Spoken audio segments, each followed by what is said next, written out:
What's up, everybody? TJ and Carrie here with Muscle Growth Mindset. We're going to get into glutathione today. And glutathione, I think, is the most important antioxidant in the body. It's actually really hard to argue with that.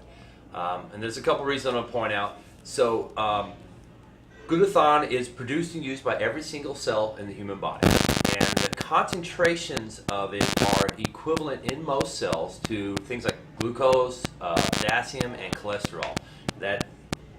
To explain that, it's a high concentration in most cells. And it takes quite a lot of energy to produce glutathione.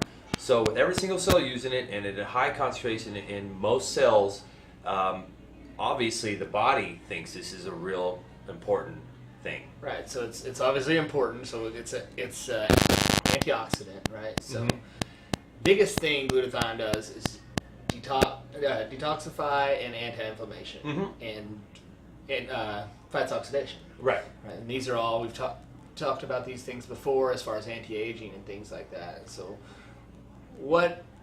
that's kind of the basic of what it does. So get in a little more of what it is and why it's so important for us to have glutathione in our body. Okay. So we've talked about inflammation in some of our other videos and what inflammation does. So physically, what glutathione does in the anti-inflammation and detox. So the number one thing is anti-aging for the body and anti-cancer. Also, heart disease, diabetes, liver damage, kidney damage, acne, rheumatoid arthritis. These are some of the physical things that can be alleviated or maybe even prevented by glutathione levels in the body. There's also cognitive benefits. So inflammation affects the body and the brain. And so the cognitive benefits are anti-aging. Yes, I said that earlier, but I just want to point out that it's not just for the body, for the brain. Like if you get to be 90 but you can't remember the names of your children, this is kind of important that it affects both the mind and the brain. So along with that, that means that things like Alzheimer's, Parkinson's, Huntington's, psychiatric disorders, it's known to help, autism, ADHD, addiction, and stress and depression. So yeah, these are some of the effects of having high levels of glutathione in the body. Obviously, glutathione is important. I mean, yes. We want high levels of glutathione. Yep. So, what are we gonna do? I mean, can we take glutathione? Is there a supplement we can take, or is it? I mean, I'm sure a lot of people haven't even heard of glutathione, so I don't want you to go to the supplement store and say, I need some glutathione, if that's not an option. There is. I also forgot to mention one more thing. Glutathione is also known in the scientific community for being anti-melanogenic, a skin lightening agent. So if you hear anything about that, that's another thing. So, but for supplementation, so it won't help your tan. No, it will not help your tan. I have a lot of glutathione. Yes. Yeah, when you're posing, it's like the light of the bright. sun. Yeah. To supplement with glutathione, for a long time, there were some problems. They couldn't take it orally because it didn't do much. People are doing it intranasally, like a spray, or intravenously. These days, they have something called liposomal delivery, where it's encapsulated to where you can absorb it. But there's also indirect ways you can increase it, N-acetylcysteine, selenium. Real quick on that, like glutathione is comprised of 3 amino acids: cysteine, glycine, and glutamine. So that right there, I mean, we're talking ways to supplement it. If you can increase those, so you had just mentioned N-acetylcysteine, that's going to increase cysteine. Supplementing with glutamine and supplementing with glycine are all ways that are going to, the kind of precursors, I guess is the way to put it, to increase glutathione production. And then, go ahead, what else? What other ways can we increase glutathione production? So as to that, though, if you can increase the building blocks of a needed molecule in your body, you're definitely going to increase the ability to create that.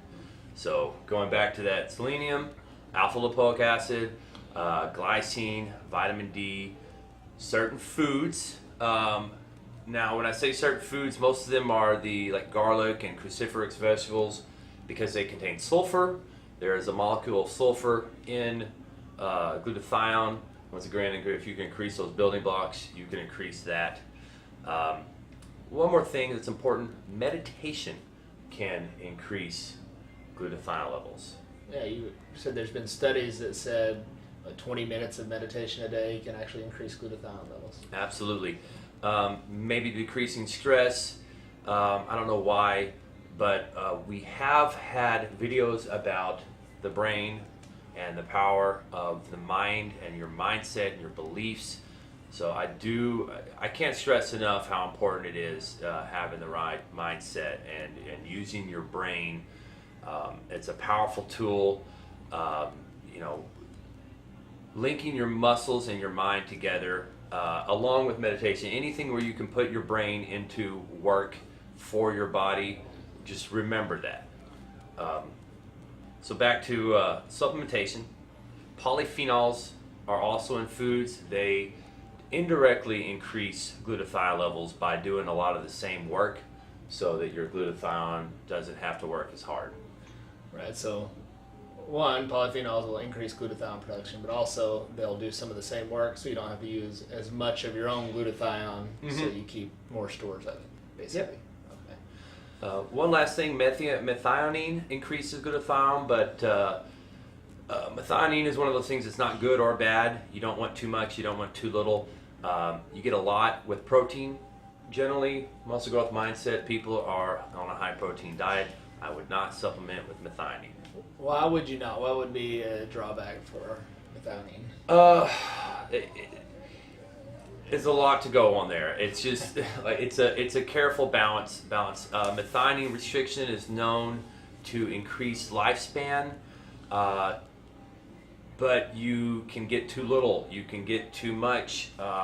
There's negatives and positives to methionine. It's actually probably needs to be its own topic, so I don't want to get into too much of it right now. So basically, you're probably getting enough methionine. Don't supplement with it because too much of it can cause some negatives with aging and things like that. Yep. So, mTOR increased. So that's a lot of good ways to increase it. One negative, alcohol, that can decrease glutathione production. So drinking too frequently or too much can decrease glutathione, and having decreased glutathione levels will slow down performance, right? Recovery, muscle building, all the things we need and we want with the muscle growth mindset. So we want those glutathione levels high. We want to increase production. So the supplements we talked about, we've talked about the benefits. Yeah. A lot of benefits with glutathione production. So try some of these things out. You should be supplementing with a lot of these things. We've mentioned them before. A lot of other benefits with the same supplements. Yeah. So any other key points we need to talk about with glutathione? I think we've covered everything. Okay. So it's arguably the most important antioxidant. So pay attention to your glutathione. Okay. So focus on it, increase it, and it's going to increase your muscle growth mindset. Awesome. We'll see you guys next week. Don't forget rule number 1.